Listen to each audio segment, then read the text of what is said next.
Hello everyone, in front of me is OnePlus Nord CE for Lite, and let me show you how to use secret codes on this device. First of all, open your phone dealer, enroll keypad, and here you can smoothly enter the codes. The first one is pretty simple, short one.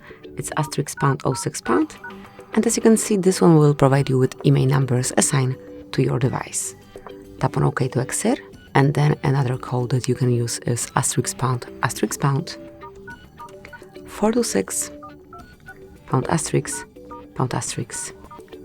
And here we've got FCM diagnostic mode, in which you can see events and status. If you want to explore the topic a bit more, tap on more icon and select advanced view. Let's go back then. And the last code that I wanted to share with you today is *#*225 ***.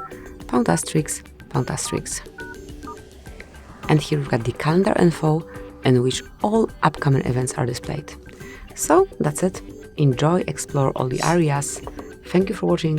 Please subscribe our channel and leave the thumbs up.